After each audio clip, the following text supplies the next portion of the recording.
Hello, welcome to the Scottish Art Show. This week's guest is Scott Redmond. He is a poet, performer, comedian. He does a lot of stuff, which you'll hear him talk about. He's got his fingers in many pies. We speak about a lot about comedy. We speak about how he started when he was like quite a young teenager, how that's kind of taken him all over the world, performing all over the world, what those experiences are like, what it's like to travel when you work, and what comedy is like in different areas of the world. How art and comedy have a lot of similarities. Again, like in every episode, we speak about how the process of creatives is pretty similar, regardless of discipline. We speak about a lot of stuff, and I actually forgot to set the timer. So we actually spoke for like 2 hours. So there will be a part one, part two. This is the part one. It was really fantastic. And we actually also found out, this is of no interest to anybody apart from me and potentially him, that we've actually had very similar lives and been in the same places at the same time. Sometimes I've been in the place and he's meant to be there, which you'll see. But yeah, it was really fantastic to speak to him, and I really enjoyed speaking to him, and I hope you really enjoy listening to it or watching it. Yeah. You can see what Scott's up to down below. He did leave me a list, which is a fairly big list, so there truly is something for everybody. But yeah, I hope you enjoy the episode and go and follow Scott on all of his adventures.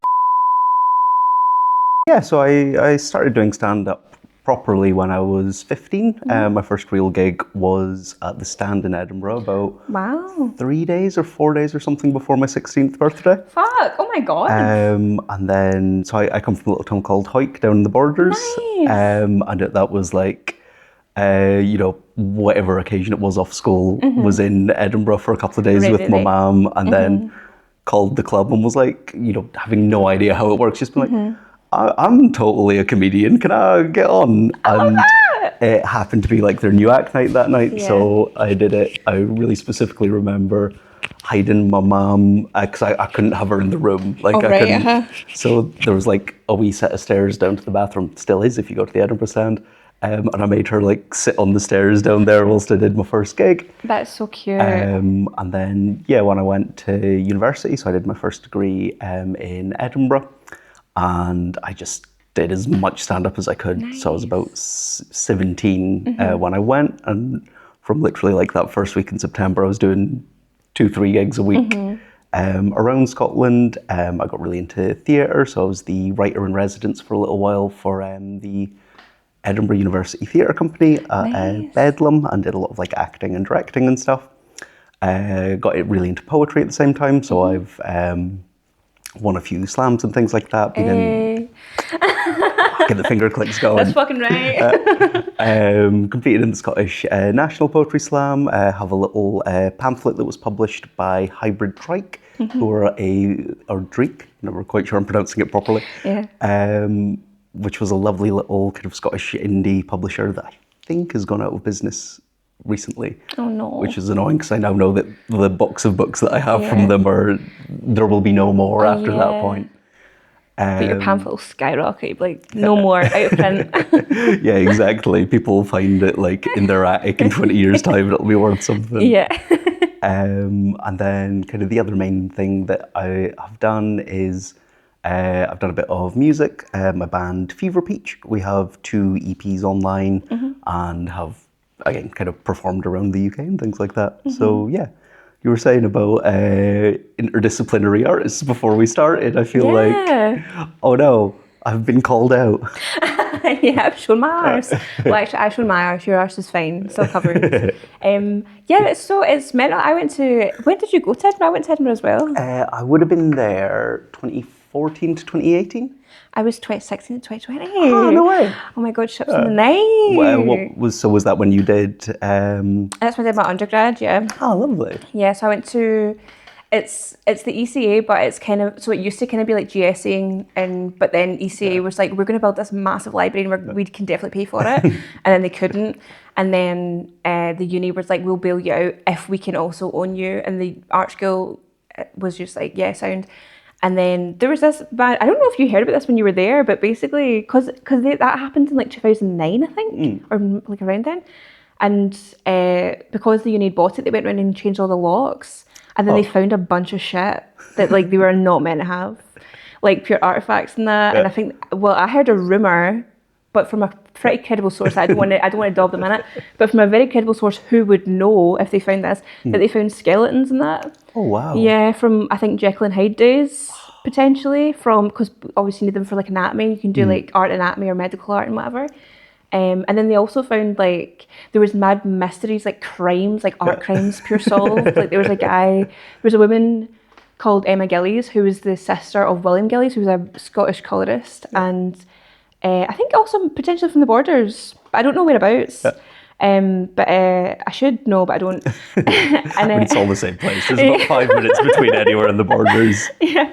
But he would paint all the time like these little ceramics and stuff, and nobody really knew where they were. Or like, oh, he must have just imagined these, but he obviously didn't because he only painted still lifes, which is like things that are physically there. And it turned out his sister had made all these little figures and stuff, and he was like sneaking around the back door because women couldn't go to art school at the time, or they could go to like evening class. And then she had, was it Hashimoto's disease? It's like the glandular thing. Yeah. She had that, and she got put into like an institution because it like changed her like personality kind of thing. And but she'd been working in the art school for ages, and this is such a mad sidebar, but anytime anyone's at Edinburgh, I'm like, you know how evil they are. Where'd you hear this? Her tutor, who had basically, William Gillies was like, oh, could you just let her in? And he was like, right, okay, because William Gillies at one point was the president or like the kind of head of the school, so Samus was like, yes, and whatever, it's more money in my pocket, don't care. And she was really good at ceramic, and you have to make glazes, and it's like kind of like cooking in a way. Yeah. And she wrote like a big, basically cookbook of like, if you want to do this for this many minutes with this glaze, whatever. And when she got institutionalized, he hid it and then published it under his own name. Oh. And when they found all her shit, they were like, oh fuck, Yeah. no, that wasn't you.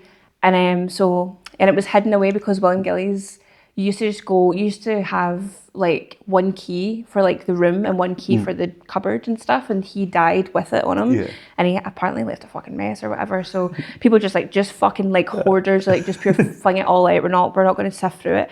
Threw out the key to the cupboard. It was locked for like 70 odd years. Wow. Then they bust it open and was like, oh, here's all this shit. Like they're all in his paintings and they're all signed Emma Gillies, and they have these glazes, but these predate the book and all this kind of shit. And everyone's like, actually, what prick? But yeah. But yeah, that's very by the by. I would just, because I have my own little weird ECA story. Amazing. I love and hate the ECA, you know. And I always found it such a strange place. I ran a club night in there once. And we did bar? The bit you go in and then it's kind of to the right in the courtyard. And sculpture, did it have the Venus, did it have statues in it? I don't think so. I think it was just like a big kind of empty Right. I know where you are. Yeah, it's like, and the courtyard as in like there's a front door and then it's kind of off to the side. Like, right, yeah. Uh-huh. And like I did the, it was the fashion and costume for stage. I did like their show a few years and stuff like that as a model. Hey. But I also, when I was like 19, I dated a girl who studied performance art at the ECA.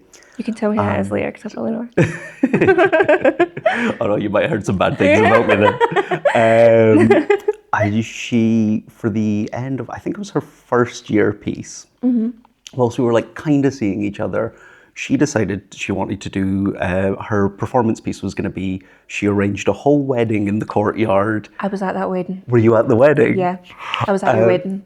Well, no, she got married to a rando. So that's the thing. Yeah. So the idea of it was unnamed. We wouldn't name her. It's okay. But I was at that fucking wedding and I shouted speech and nobody did anything. It haunted me for years. And I was like, I'll never rant to anyone who's there. Who cares? So she, the idea was she organised this whole wedding, and everyone was to put their name in a hat or however it was done. And she was really determined that I turn up, and she kept making jokes of like, I'll just put your name in like 10 times.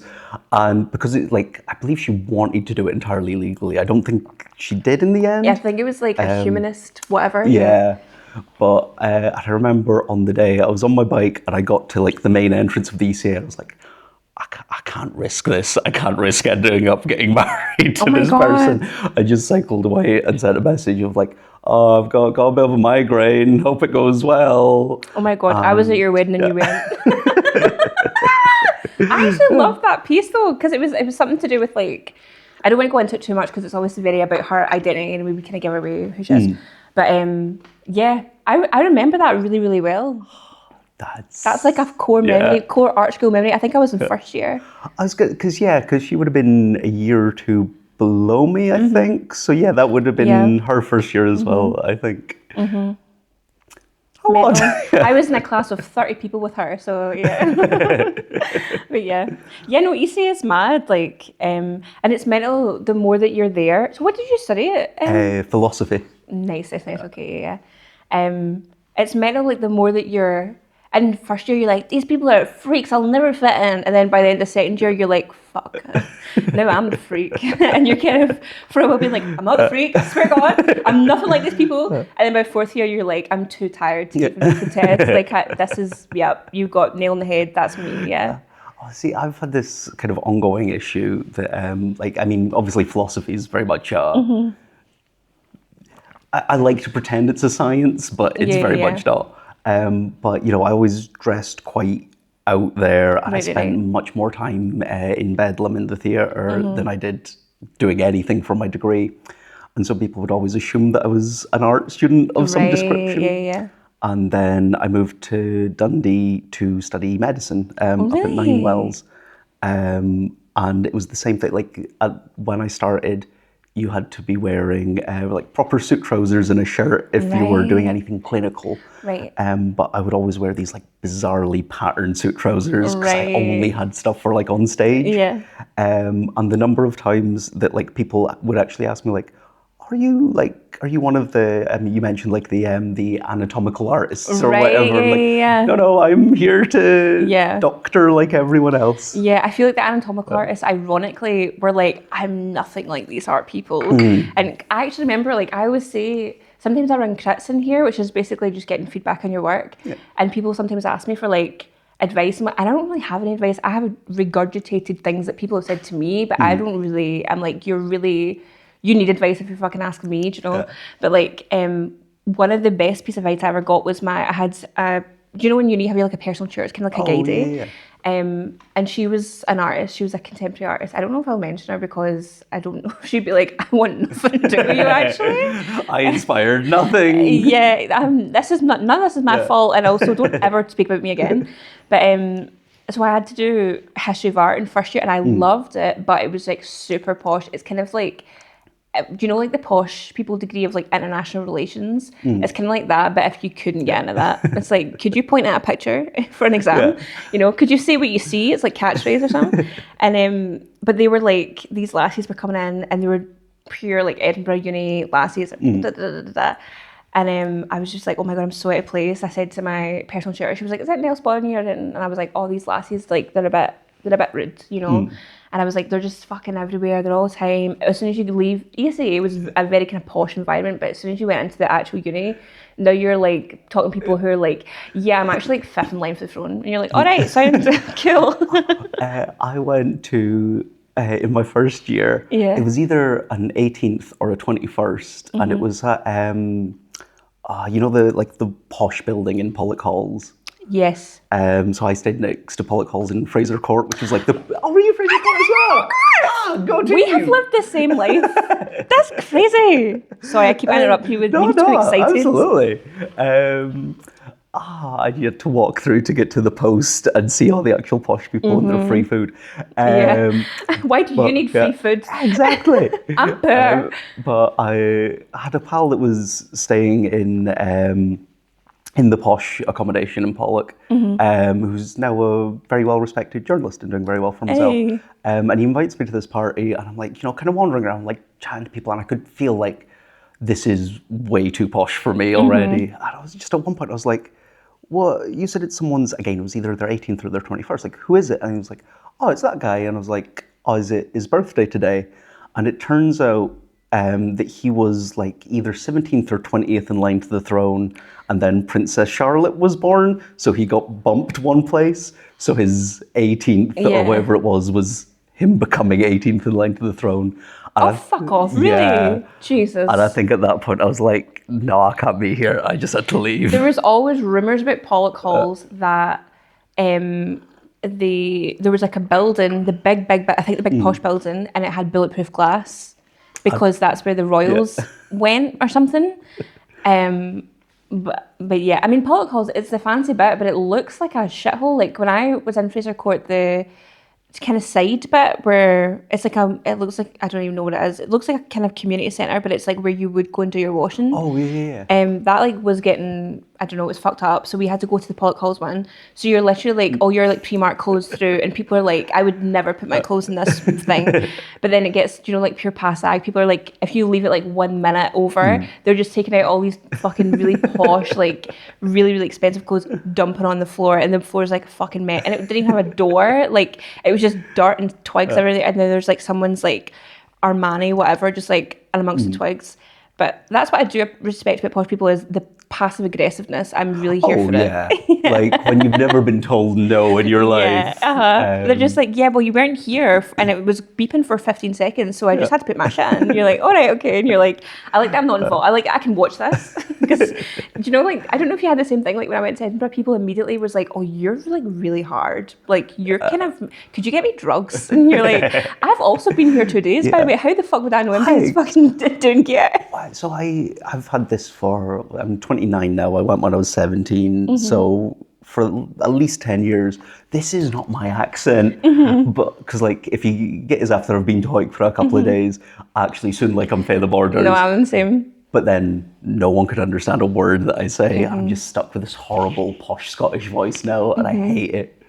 I'm exactly the same. Like when I go home, people are like, oh, you got a twang, and you sound like weird. You're not like at home, like I'm from the Vale, like just past kind of Clydebank. Oh yeah. So it's very tonguey. It's very like tongue-lat kind of thing. And like I don't, to be honest, I don't see a difference. But obviously I don't know. I suppose you think the words and then you say the words. So I'm like I'm saying the same thing like in two different ways.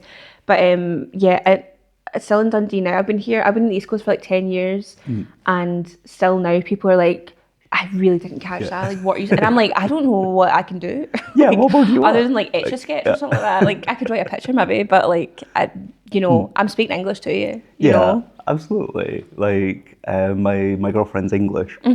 We spent a year traveling, and I was like, I did a lot of work. Like performing mostly around Asia, so I did nice. A residency for a month at a club in Bangkok, which was like, oh my god! Not to brag to the people at home, but for like just over a month, they gave me like a penthouse condo. They paid oh my god. All of like my expenses.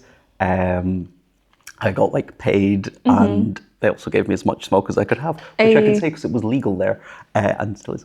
Yeah. And then like I did a headline tour in Cambodia, and it was the most baffling thing because like I actually had to think about how I'm pronouncing everything, how I'm saying it. And my girlfriend would say like, if we ever ran into another Scottish person, I would become 10 times more Scottish than she had ever heard me before. And suddenly be like, who are you? What are these words that you're saying? Like, this is me. Yeah, I'm insecure. Leave me alone. That's mental. That's like a Vegas residency, really, but like the Asian version. Yeah, it was stunning. There was like people that like had done Netflix specials coming through. There was like, it's slightly dodgy to mention actually now, but there was a guy that I became quite good friends with that used to co-host Russell Brand's radio show with them. Jonathan Ross. Yeah, it's the only place you can get work now. He worked on the Jonathan Ross show. Although I think actually even that's I'm not sure if I'm allowed to name him or not. You can, and I can beep him if you want, There's a guy called, was like one of these times, he's a stunning comedian, like incredible comedian. And then a couple of months ago, I was gigging in Berlin. And I was chatting to some of the people, and kind of eventually, I knew that he'd worked in Berlin before. So I said, "Oh, do any of you know?" And everyone's faces just dropped. And apparently, he's been accused of a load of stuff now. Shit. And so it's like, oh, just if you're in that Russell Brand orbit at all, you're just Yeah. noncing around. Jeez. And he's also deleted his Instagram, which personally makes me think he's guilty. Yeah. That would, yeah. I mean, allegedly, but right into the wall. Yeah. But we all have brains in our heads. Yeah. But no, that's crazy. That's mental. It's so. And the other thing I was going to say is my grand's from Hawick. Oh, no way. Yeah. Or I think it's potentially just outside. But then I'd kind of heard of it, but never like actually been there. And then in 2020, there was like obviously the pandemic, and we made, maybe it was actually 21. I don't really remember. Yeah. Whenever they chilled out, and they were like, yeah, you can drive, but you can only be 2 people or whatever. We did at Edinburgh, the Edinburgh degree. So it means your art degree, you get a degree show, and that's if you're paying for it, which obviously I kind of wasn't because I got SAS and LCLC and whatever. But there's a lot of, I mean, you went to Edinburgh Uni, the amount of fucking English folk there, they were raging. They were like, mate, you just took like 50 grand off me with the promise of a degree show, and now it's like it looked like I've made better Beagles in my life. Do you know what I mean? It was like an online thing, and I was like, I coded horrid. better than this when I was 10. Like, no way, this is someone's fucking full-time job. Like, you're pissing money. But yeah, we got this lovely gallery called the Zembla Gallery. I don't know if you've been. They actually had a massive archive. Do you know Alistair Gray, the artist? Might have heard the name, but fair. But he's an artist in Scotland. He died in 2019, like just before the pandemic. But they were really good friends with him, and I think when he was traveling like through Scotland to England do stuff, he would pass it in, and as like a thank you for, I think he was kind of chronically skint, but I mean we all are. But so for like thank yous, he would like paint portraits and stuff for them. So they had loads of portraits there, and I didn't know this, but I as like a wee thank you, because we were like, hi, could we use your gallery? Because we needed somewhere that was like, you can only travel so many miles. So we had to have somewhere that was like, there were still people in Edinburgh, there was lots of people in England. And we were like, we have to have somewhere that is like kind of in the middle. So like everyone's like obeying the rules kind of thing. So we reached out to them and they were like, yeah, absolutely. They were like, fuck the system. They weren't saying that exactly, but they were like, yeah, absolutely. We're always inside of artists, which galleries often aren't. So we were all like, what? But yeah, they were so nice. They had these beagles that were lovely. I think their only Instagram for the gallery is called the Beagles of Zembla, and it is just what their dogs are doing. That's high art in itself, to be fair. Everyone's like, I mean, that's how you get followers. I mean, like, what are these dogs going to do? But yeah, they were super nice, and they were like, yeah, this is like an original Alice. He was like my favorite ever. Sorry, yeah. So as a thank you for them kind of sticking their neck out, because it's like if you go against the uni, you can get problems from that, and they've got a lot of money and power and stuff. And so I made them this. I was making plates at the time, like drawing and writing on plates and stuff. And I made one that said like work like you're in the early days of a better nation, which is an Alistair Gray quote. And I gave it to them, and they were like, no fucking way. And they were like just passing me canvases. Oh yeah, this is from like 1982, and that's from 2005. And they were like, yeah, they've never been seen by the public. And I was like, I'm holding this thing that's been seen by like 6 people. Are you kidding me? I was just like, oh my god. So my memories of Hawick are like, and then my mum took me through like the village my grand's from and stuff. It was really because we hadn't really been back to my grand's bit ever. My grand's family were travellers, so that's kind of where they're from, or that's where she was born. What Irish traveller or like Roma? One of each. I'm Romany. Which we could be related. Yeah, statistically. And we've lived the same life as well. Oh, that's great. Oh, sorry. Like almost my big thing is like whenever I do stand up, I talk about being Romany. I've done like I did a series of BBC videos about being Romany and stuff before like that. It's like, but I get so excited whenever I meet. Yeah, I mean, I think my. I mean, we don't need to talk about this at all. But like, when I'd go and see Georgia, I would go and see her anyway, but sometimes she gives me like a little job, which I really enjoy. And she's like, could you film this? And I'm like, yes, of course.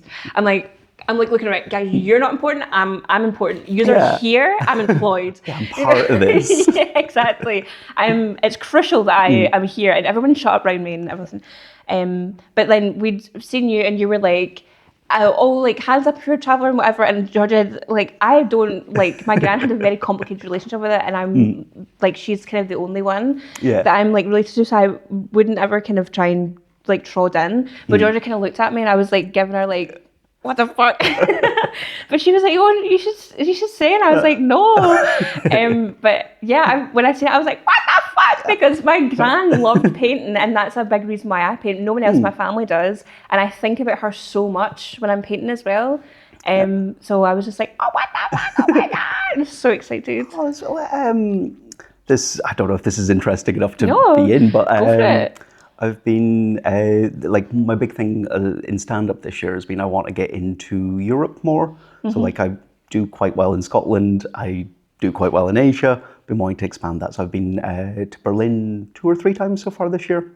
And they have the ERIAC, which is the, let me see if I can remember this, European Romani Institute for Arts and Culture. And it's a wonderful organisation. They have a little gallery in Berlin, and they get a lot of artists to go out and present and things like that there, or exhibit, I should say. Whatever, Yeah, it's all right. Yeah. I'm just, showing that I am When an in artsy Rome. person. But yeah, it's they have a lot of people that are kind of, descended from Roma, aren't necessarily fully with the culture, but wanting to learn more and stuff. So yeah, it's worth something. As well, because I was like, I'd love to get you on, just like platform you, but also I was like, I don't know, I feel like I always kind of think of my gran like all the time, and but then as well, we both went to Edinburgh Uni at the same time. Yeah. I was at your wedding, the wedding you were the runaway bride from. Yeah. You could just hear me cycling off in the distance. Yeah. Yeah, and it's even when you said Hoik there, I was like, hey, wait a wee minute. Let's reverse. Let's reverse here. Again, it's so rare. It's like in Edinburgh, sometimes you get it, but especially like since I've been in Dundee, no one's ever heard of Hoik. So even just to be aware of it makes me happy. They maybe have seen it on the map, because I'd only ever heard my gran and my mum say it, Hoik, and but then when it's spelled like Howick, which is fuck. It's fair fucks if you say it fast. Hoik. Hoik, it's it's just say what you see, really. Well, I think you had Louis was here. Like Louis, who I have known for 8 or 9 years now. I lived with him for 1.5 years. Like, and I talk about Hoik a lot, and I still don't think I've ever once heard him pronounce it as Hoik. Every other variation possible. Yeah. And I'm like, I think now he's doing it to take the piss. Oh, fair. But at which point did he realise? Because for a while it wasn't on purpose. Well, I asked him before he when we finished recording, I was like, could I just run over really quickly how to say your name? Because I just don't want to say it wrong. And he just said, yeah, it's Luis. And I was like, in my head, I was like, I meant last name. But I was like, I don't want to ask twice because I know he's not. He was like, I really have to go. And I was like, yeah, no worries. So everybody else I said first and last name, but he's like, Cher. Like, just Luis. Luis, who you should know who he is. And if you don't, that's your problem. So, again, living with him, I've seen him in like his professional capacities, and it's so odd because he will introduce himself to people as Luis Alcada. Yeah, he said that. Yeah. And but then I always want to get it right for him. So he'll call himself Luis Alcada to someone, and then I'll be like, "Oh, hey, Luis," and they'll look at me like, "Do you not know how his name's pronounced?" Why you been a prick? Yeah. And it looks like you're just back from like Barcelona or somewhere when people come back and they're like, mozzarella or like whatever. Everyone's like, wait, you went on holiday, we understand, I just as a quick question for yourself on names, actually, because when it came through on Instagram, the message, like I saw that obviously like you're an artist and stuff, and I think because I have access to the Icebreaker page as well, right. So I think I'd seen you on there, and I didn't know if it was Katie McGrowarty, and that was the full start, or if it was Katie McGrow Arty. Well, it used to, so it is McGrowarty, but I used to be, this will be hard to, not really hard to explain. So it was all lowercase Katie, lowercase MCGRO, and then ARTY and big. So it did. If you've been with me since 2016, you've lived through that phase with me. But the many iterations of just slightly changing my name a little bit. But it's McGrory, yeah. Oh, cool. Yeah. But that's my I was going to say that's not my grand's name, but like whatever. But yeah.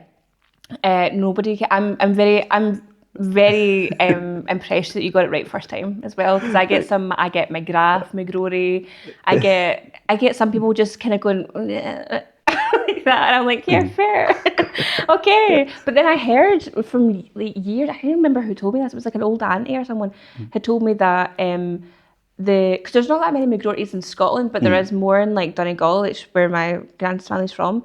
And we would go over all the time. And I don't know if it was one of them that had told me, and it could be absolutely bullshit because I think they did chat quite a lot of shit. But because you know when you're an old lady, well, no, I don't know either. But I think old ladies, you get a license to be like, who the fuck's gonna check me? Yeah, I've been alive for a same. million years, mate. I predate the books. Shut up.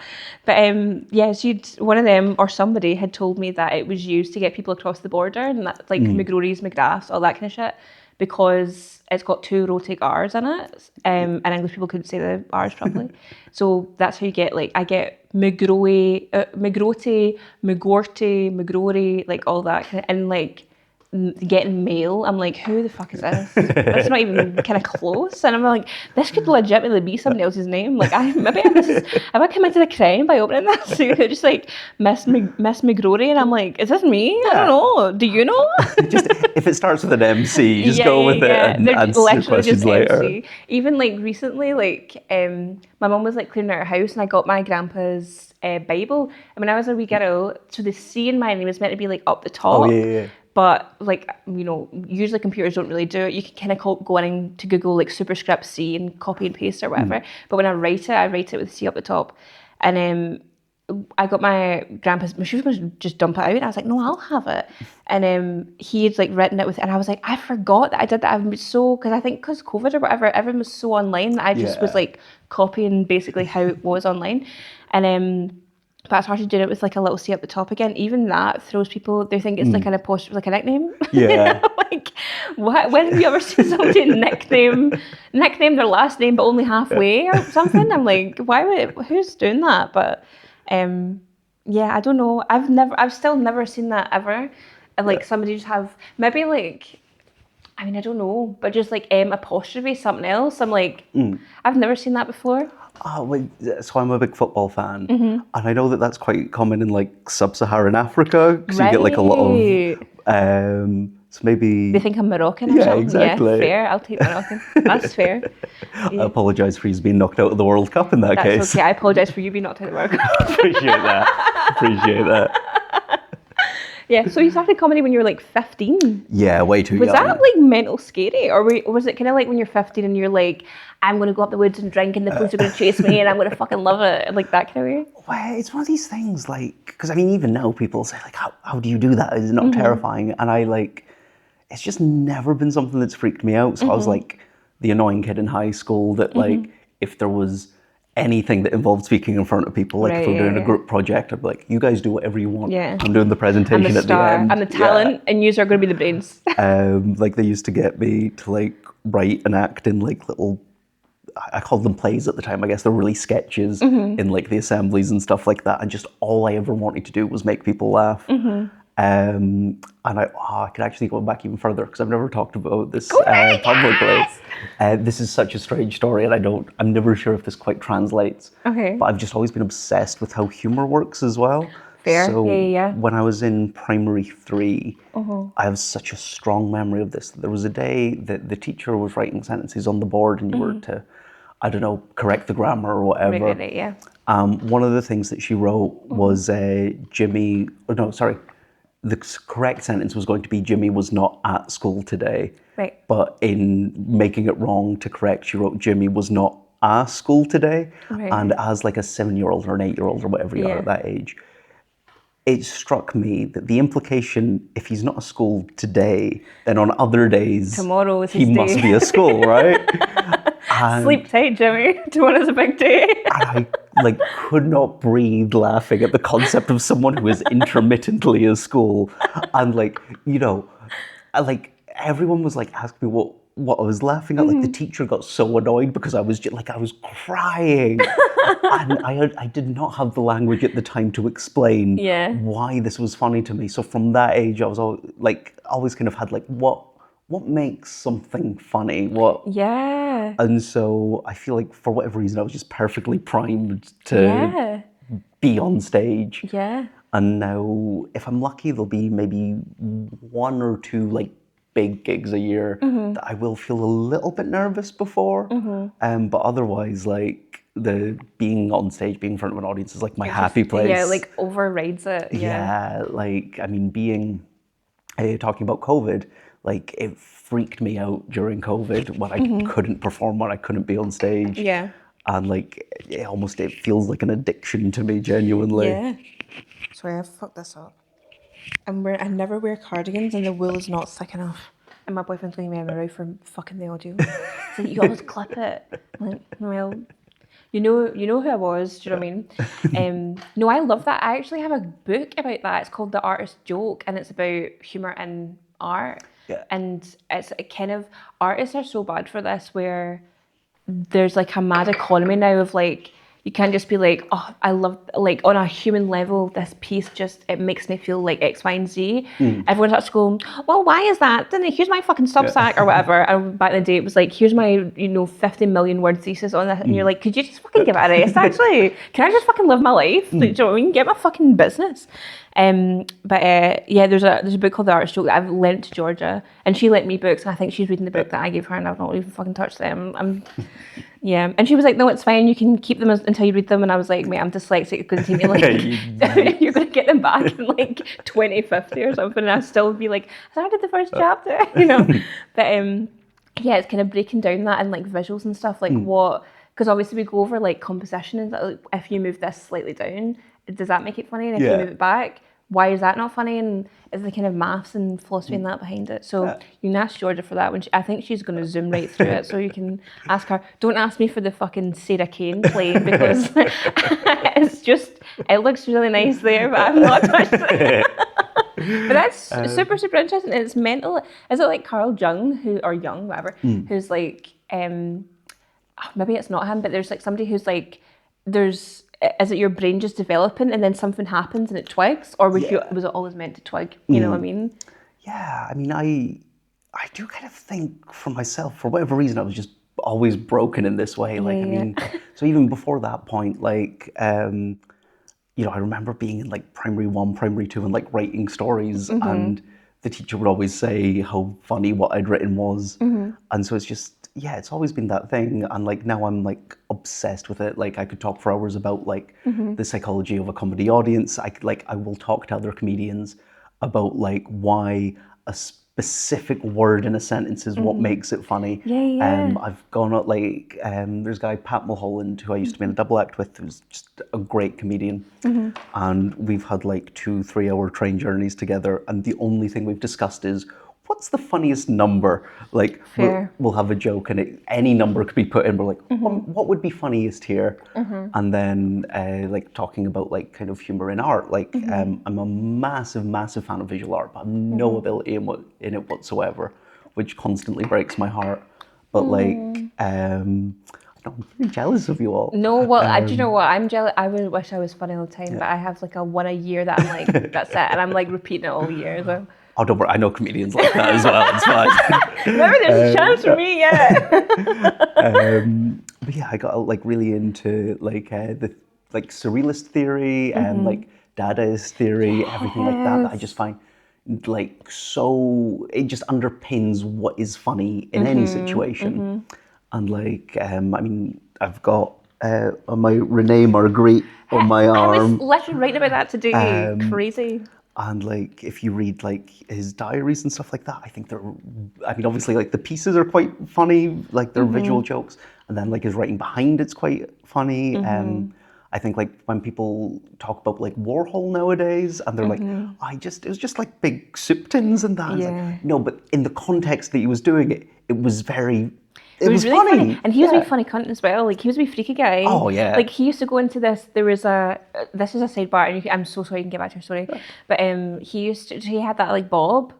So he used to go like lived in New York, whatever. There was like hair salons ran by like black ladies who were specifically cutting wigs. That like you would go in and get your wig styled, and he would get a wig cut, right? So he would go in. So he has the white bob. he would get a wig of the white bob. Yeah. Then he would go in, get it cut to the same, and then he would like a week later come back with the original length and be like, yeah, it just grows so quick. And the ladies were like, he pays good money, he tips well, so I'm going to cut the hair. And you kind of, I suppose, want to see what's happening as well. Like, was he going to let me into this or whatever? So chop, snip, he pays, whatever, comes back a week later and does the same shit like every week. And you're like, that is just like harmless fun. That is somebody who just has too much money and they're just taking hundreds of gear and is like, do you know what? Fuck it, I'm going to get the I'm going to order the same wig 52 times in a year and get the same haircut and never use any of them. Yeah, like I love that. I love doing a bit in real life. I remember when I lived in Edinburgh, actually, I got banned from, there used to be a Poundland or a Pound... Poundland's the one where everything is a pound, right? Yeah, or it used to be at it's least. Like turquoise and yellow, on the bridges or up South Clark Street, there used to be one. And I would go in every day, and every day I would go to the till and I'd put a single £1 coin down and go, everything's a pound. Does this mean I own everything now? And they stopped letting me in. I would knock you out. Yeah. So, if you're driving between Edinburgh and the borders, I will get the wording of this right because it's the Lothian and Borders Road Repository? It's something that makes it sound like they keep all the roads there. And it was my granddad would drive me up and down, like when I was like moving there, when I was like getting my stuff, and every time I'd ask him to stop there so that I could go in and say, is this where you keep all the roads? Set them free! There's another wrong! Exactly! And so like, when I was like, again, like 18 or something, I did a gig in a little bar on Leith Walk. And I was doing whatever the thing that I was doing was. And then the stage was like right next to the door, and there was like a couple, and there was a window behind, and there was like a couple that like were stood there like kind of looking in the window. And so I just went outside about exactly the point I was at in whatever routine I was doing. I just continued doing to them outside the place. So they didn't have the context. No one inside could hear what I was doing. And when I eventually came off stage, seems almost like the wrong word there. But when I finished performing, the guy who was hosting it said something along the lines of, Scott Redmond, his life is performance art. And I think I've just taken that to heart too much and be like, that's so yeah, sweet. I can work with that. Yeah, I don't remember who it was, Luis or someone, because I've only had him this week, but I had a few other people this week, and all the conversations have kind of, until I edit it, I'm just kind of like, I said that to someone, who was it, I don't know, but I was saying like, artists now, I think for applications and whatever, are like, I make it for other people, I was like, you make shit for yourself. 100%. You would never do this if it wasn't, if you didn't get something from it.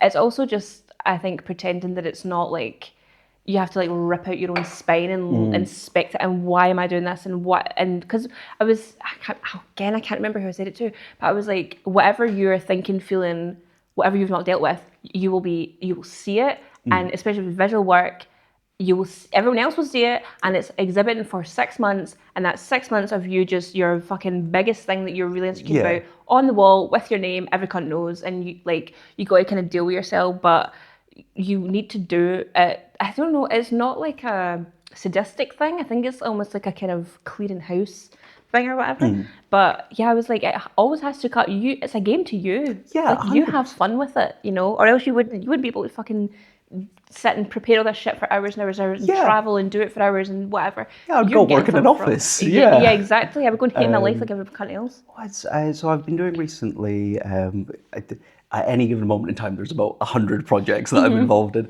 But one of the things that I've been doing is doing like kind of one-to-one stand-up coaching with like any of the newer comedians who want it.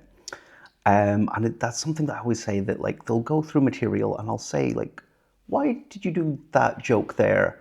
And so often they'll say, oh, well, it's just, you know, this thing's in the news, so I feel like I have to say it. Or like, oh, well, you know, everyone has their Tinder joke, so I did my Tinder. I was like, but why are you saying it? Like, what are you getting? Why did you write it? And I try not to get annoyed with them because they're very new, and I'm sure I was the same at that age. I'm such a comedy snob now, though, but and it just frustrates me so much when it's just like, oh, well, I saw another comedian do this thing and it worked for them, so I feel like I have to. It's like, no, it should be for you.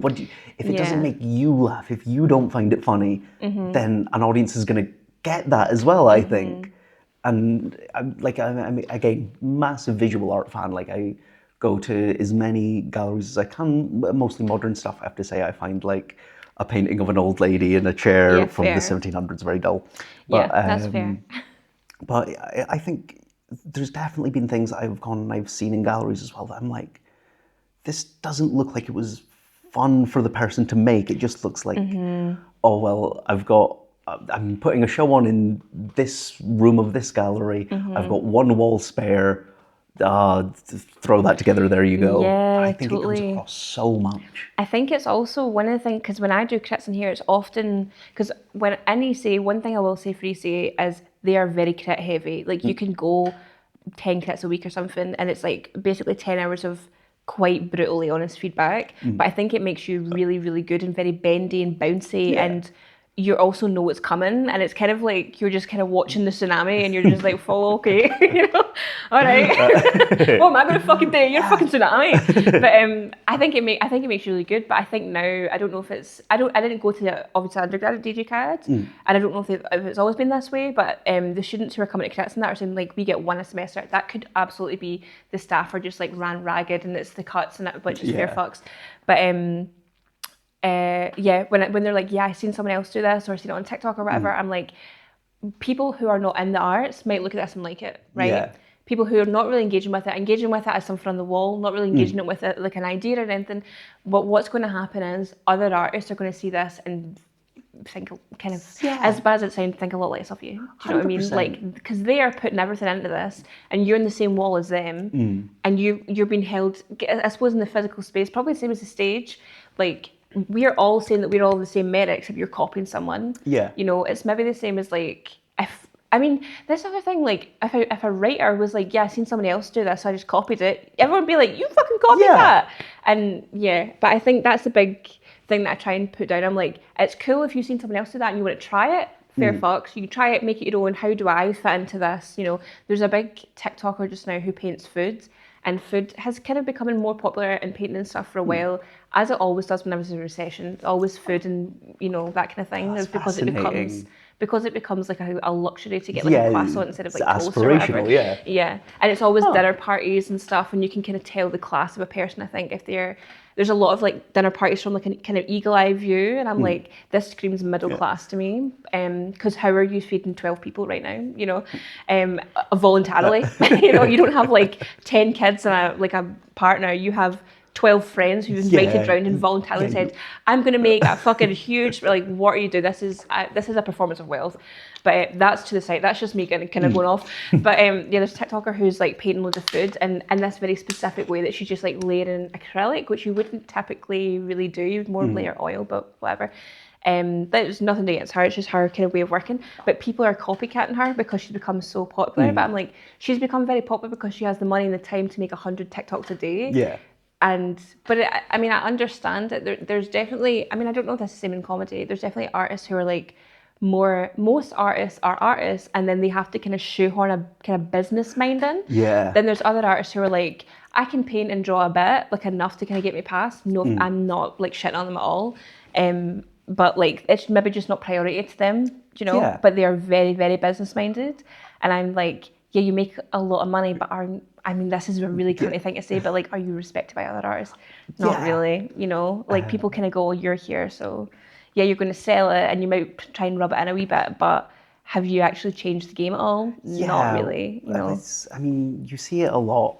And again, this is like almost like a standard comedy criticism. Like, I have realized I've reached the point now where like the complaints that I heard the old guys make when I was starting, I'm now like, oh no, they actually had a point. I see why they were saying that now. But you see so many people that want to be actors and they've gone to like, you know, done like performance at college, they've done acting at college, whatever. And they're like, oh, well, I'm going to go be a comedian because that's easy and that'll like, I can get into acting that way. And one, you can always tell on stage because it is all just like it looks like someone doing amateur dramatics. Right, yeah. And the other thing is they'll just steal people's jokes. And it's like the big no-no in comedy is you write it yourself. I mean, some people will use writers, but like pay writers, which But the writers will be, guess, they'll know I'm writing this and then I'm consenting yeah, to I'm giving giving it it to you. away. Yeah.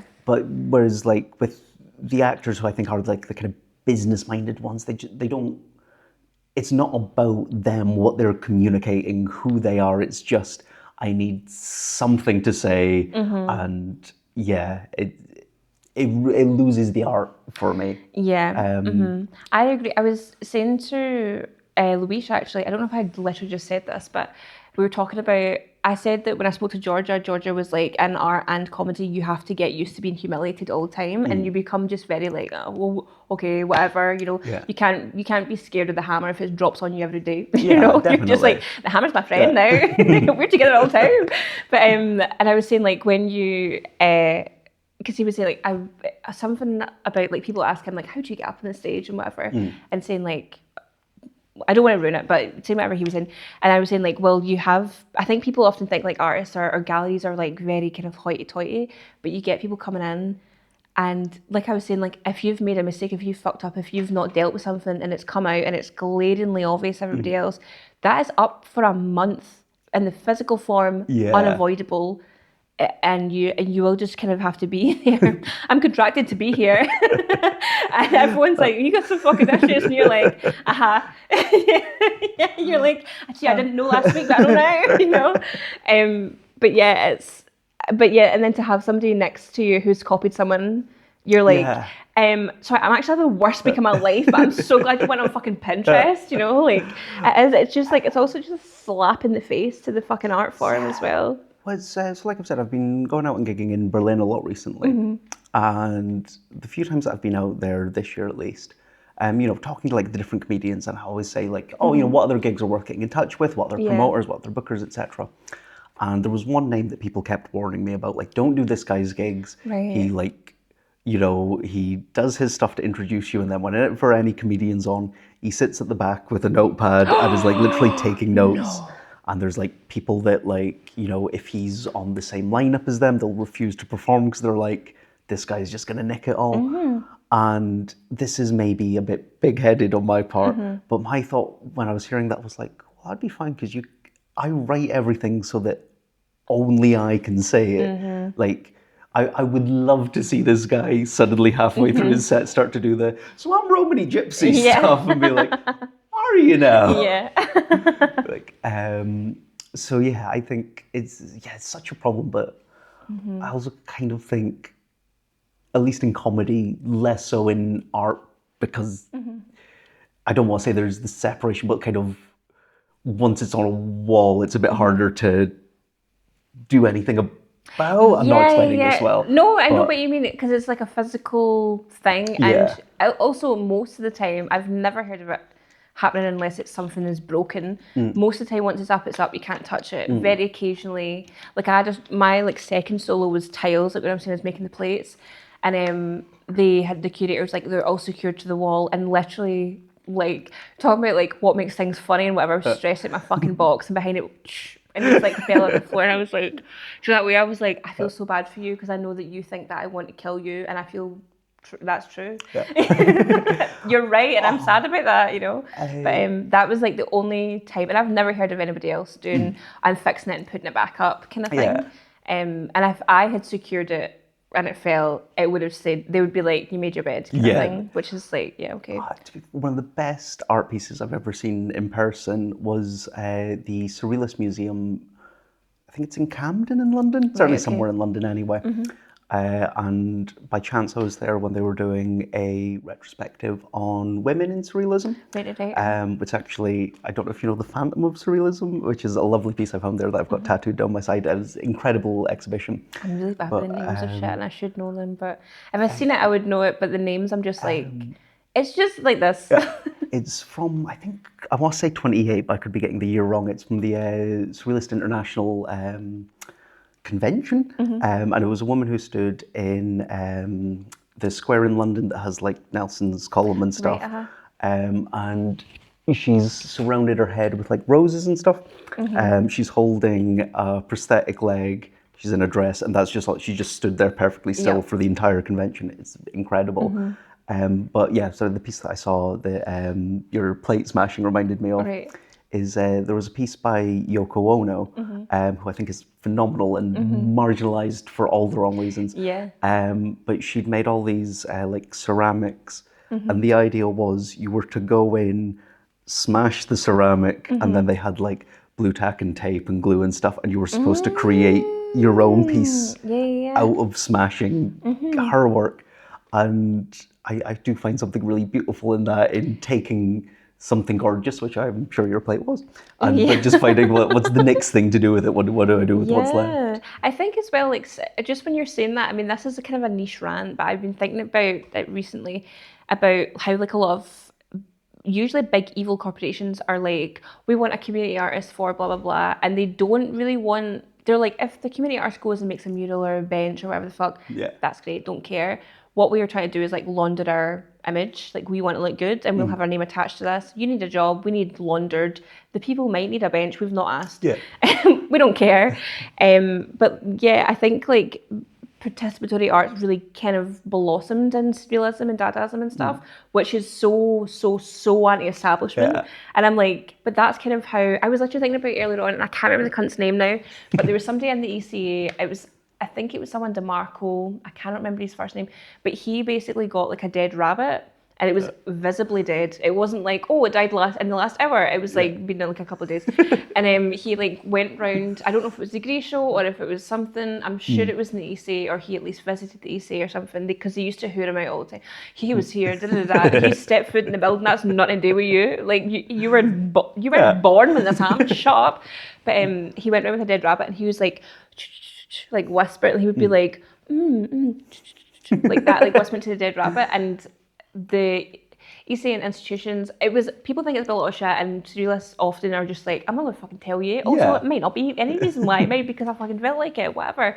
But to my eye, a lot of these surrealists especially are like don't like the institution, kind of see it potentially as a necessary evil, maybe even see it as a kind of clown ground, where they're like, I can go in here and fuck you up, and you'll accept it because you A, don't know or care anything about art, so you're not going to clock that, but B, you got money and I want it.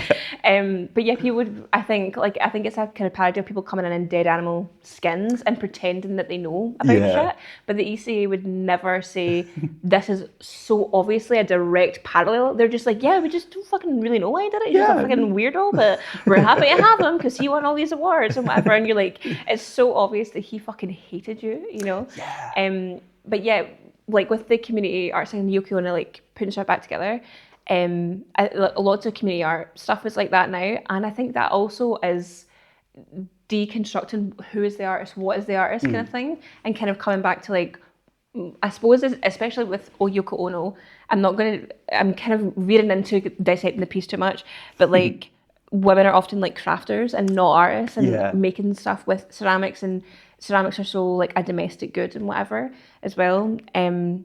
But yeah, no, that sounds great. That sounds like a great piece. And Yoko Ono people are like, she's a bitch. You don't like to be a bitch. Yeah. You don't like to be a bitch. If you were as talented and successful as she is, piss some people Even off. if you're just somebody, be a bitch. Yeah. Who gives a fuck? You know, live. You have to be alive in this world. Be a bitch. I mean, I've just been pretending to be charming this whole time.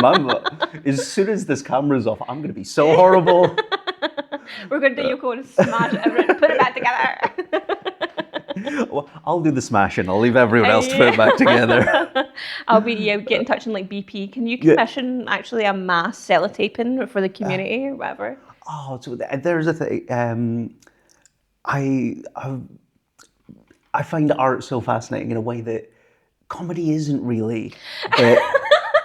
So I could talk more about art than I could about comedy, because but like the sponsorship of art. So like BP, I don't know if they still do, but they used to do the portrait award or portrait prize or whatever it was. They do other shit, but I think people who've won it bury it in their CV because they don't want to be so, but they want the money and whatever. Yeah. And like I've been going through a big thing recently. I mean, it's something I always tried to do, but I've been really like foregrounding a lot more recently. That every time I go on stage, I try and think I have so much privilege to one to get to live in the UK, to get to live in Scotland within the UK, I think, and two to be able to go to talk to people, to be able to share my opinions. That I'm really determined that like every time I do anything, I will make some sort of point. So Right, during the book festival that was a couple of weeks ago, I did a performance outside the McManus for the South Bank Centre, had like a travelling Yep. bus, and everyone else kind of came up and they did like, here are the poems that I can do in the public whilst people are walking by. I was like, oh fuck this, and I like ended with a poem that I do that is about the fact that you're not allowed to say anything against the IDF, and I contextualize it massively, but like 5 times in the piece I shout death to the IDF. Fair, I was yeah. like, this is an opportunity where it's not just the 20 people that come along to a poetry night that already know all of this. Like, I am actually in the world. Like, there are strangers walking by. There are fans. Like, this is the point where I should be like yelling about this stuff. And then again, like the artists that I know will say similar things that are like, yeah, I made this piece to protest this, to protest that, and then it'll end up in a gallery that's sponsored by BP, that's sponsored by was it Billy Gifford or whatever that's like gives really money, yeah. and like the Sacklers that had Yeah, and the V&A, yeah.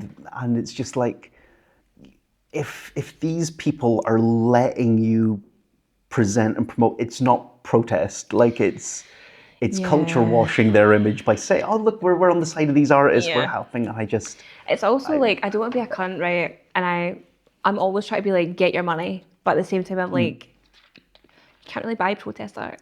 Do you know what I mean? Right. Like, I just said there's like, I don't know, a really good example of it, and I don't actually have not looked in the funding behind the People's Museum in Edinburgh, but they have loads of like, from the, what do you call them? Not Timex, the other one, can't remember, the Levi people, when they protested and stuff, or like different textile mills around Edinburgh and that were, I'm saying mills, but it was in like the 70s or that, where they were like, made these huge big felt like plaque, like, do you know when you go and it's like 20 foot and it's like on a big stick thing? Yeah. I'm not describing it well, but they were basically like, look how well we can sew, fucking pay us more.